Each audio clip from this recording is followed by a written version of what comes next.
Hello everybody, welcome to JAIIB CAIIB English Medium channel. Today in this particular session, we will be talking about principles and practices of banking.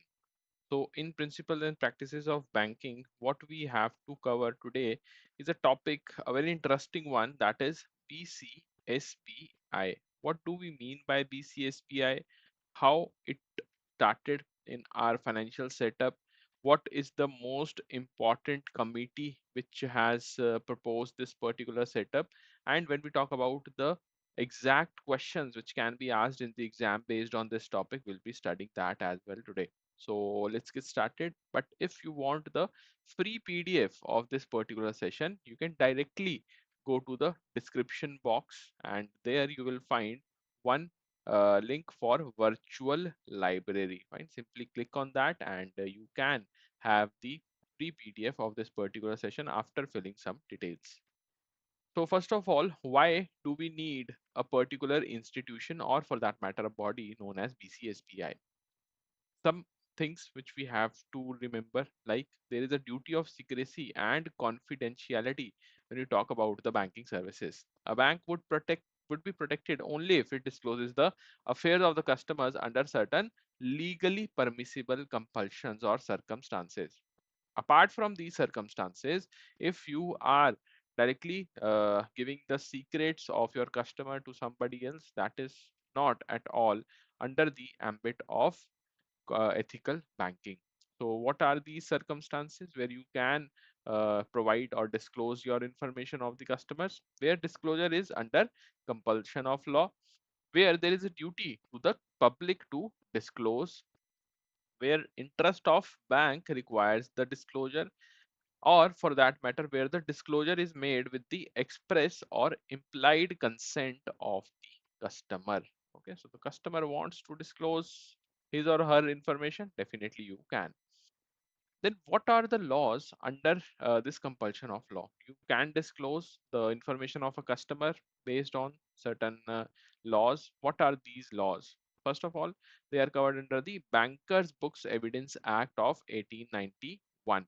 Here you will find that as per the section 4 and 6 of the Bankers Book Evidence Act, in a legal dispute between the bank's customer and the third party, certified copies of entries in the bank's books may be called for.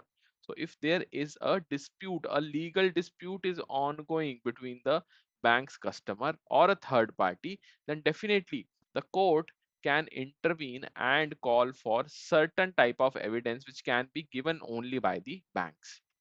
Summons by civil or criminal courts. Here also, the courts have the power to issue summons to banks to produce the documents or tender some evidence for a particular case. Under Income Tax Act of 1961 also, we have certain scenarios where you must disclose the information. So under the powers vested by the section 133 of the Income Tax Act, may call for books of account or other documents from the banks. There are certain other acts also under which you have to disclose these particular information of the customer. So they are the other acts being Companies Act 2013, Reserve Bank of India Act 1934, Foreign Exchange Management Act, that is FEMA, and the Gift Tax Act.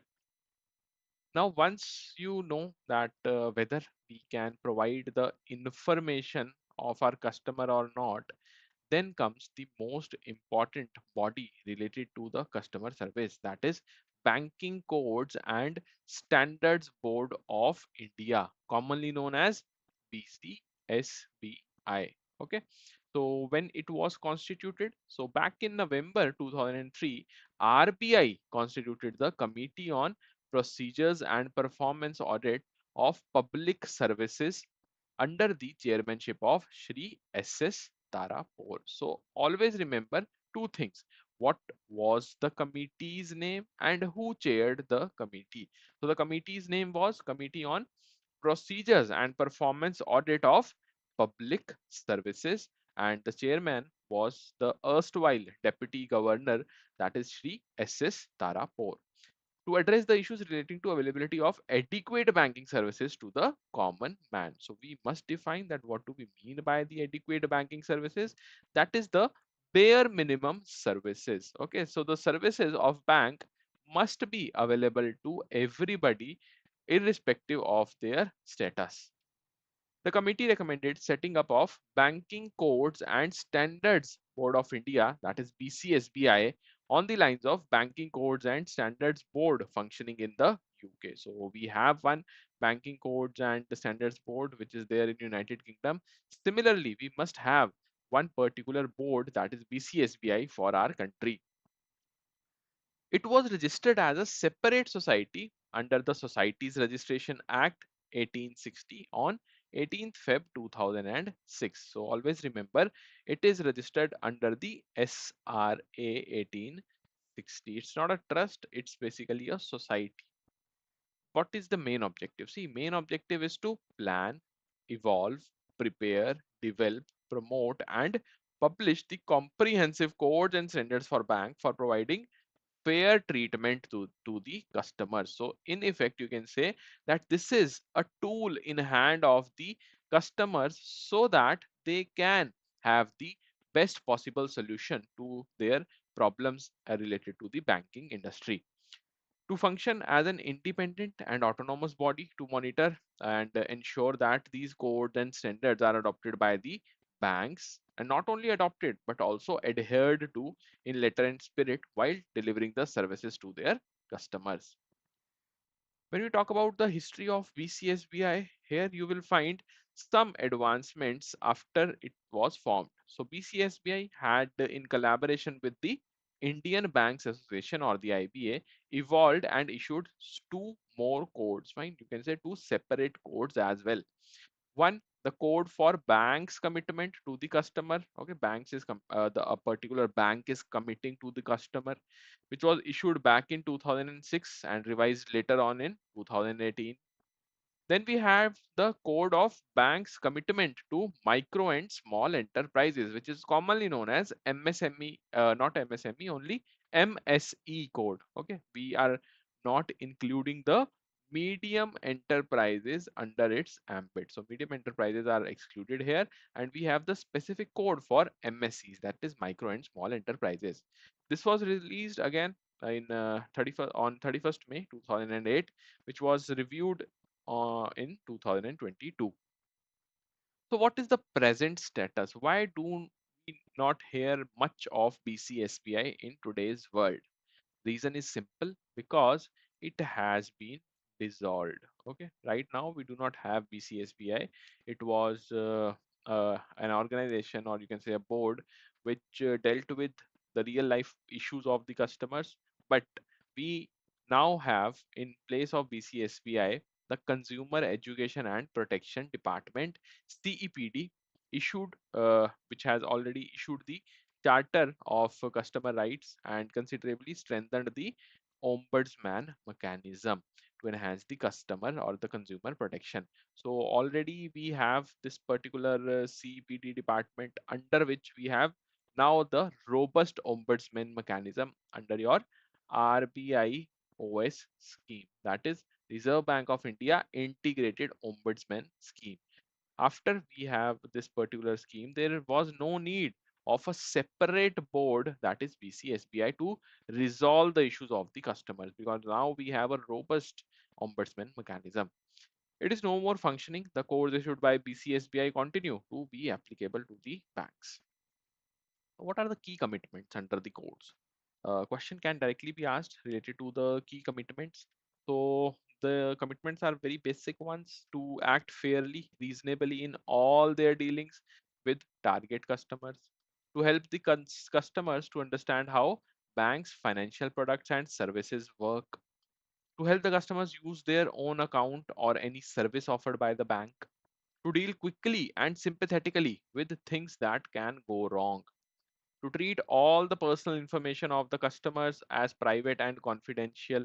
Right, that is why we have seen that what all circumstances are there under which we are having the compulsion to provide the information of our customer, because this particular code BCSPI tells us that we need not to share any kind of private or confidential information of our customers. To publicize the code, to create awareness of this particular code and adopt and practice a non-discriminationary policy. So the policy must be implemented by all the banks in letter and spirit. Then how the grievance redressal used to work under this particular code. Every member bank was required to have a help desk or the helpline at the branch. They must have a code compliance officer, commonly known as CCO, fine, code compliance officer, at each controlling office above the level of branch. So you must be knowing that your branch where you are working right now, it is governed by some regional office. Fine, the regional office is there. So in the regional office, you will find this. You used to find this post of code compliance officer. Display at each branch name and contact number of the CCO, and display the name and address of the ombudsman as well, because ombudsman is also an old scheme, right? So right now, though, we have the 2021 integrated ombudsman scheme, but earlier when it was not integrated, then you need to display the name and address of the ombudsman. Okay, so this was it for the concepts as such. Now let's move on to the questions, because they are important for our examination. So the first question states, who chaired the committee on procedures and performance audit of public services constituted by RBI in 2003? So always remember the committee on procedures and performance audit on public service. It was constituted by RBI under the chairmanship of the erstwhile deputy governor, and the name of this gentleman was Sri S.S. Tarapur. So B will be the right answer here. What was the key recommendation of Tarapur Committee 2003 relating to the customer service in the banks? So whether it was to set up another banking ombudsman, or nationalize the private banks, or for that matter establish the BCSBI, that is Banking Code and Standards Board of India, or introduction of financial inclusion index. So the correct answer will be establishing the BCSBI, that is Banking Code and Standards Board of India. So you must be knowing for the banking codes, we have separate grievance redressal also. How it will happen, we have seen in this class. And what is the importance of these codes, how we will be promoting these codes, that also we have dealt in this particular lecture. So C will be the right answer here. Then one small case in front of you. Mr. Khan, a farmer, feels that his bank has not given him correct information about loan charges and conditions. He learns that an institution exists to ensure transparency, fair treatment, disclosure standards in banking practices. Which of the following correctly describe this institution? So always remember, such kind of question can be asked in the exam.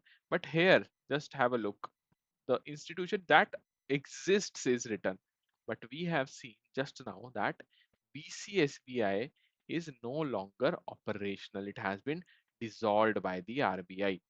But still, if you see such question, then what will be the correct answer? Always remember, you have to choose the most appropriate answer from the options given.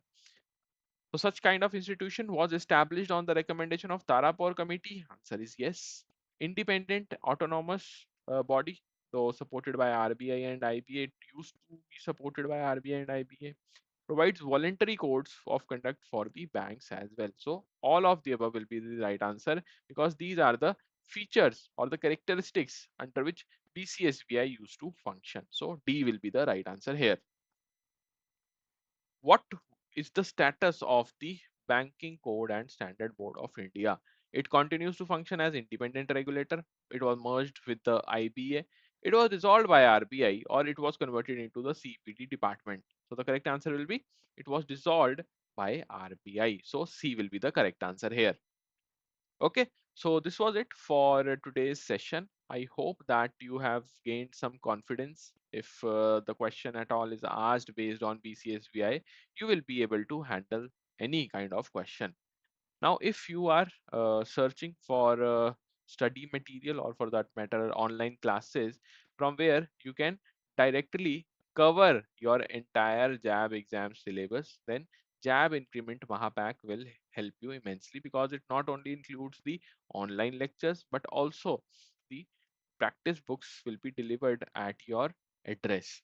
So if you want to learn more about this Mahapack, whether you should enroll in it or not, you can directly contact us on the phone number which is flashing right now here, and we will inform you in the best possible manner that how you will be benefited from this particular package. Okay, so this was it for today's class. We'll meet in next session. Till then, goodbye everybody.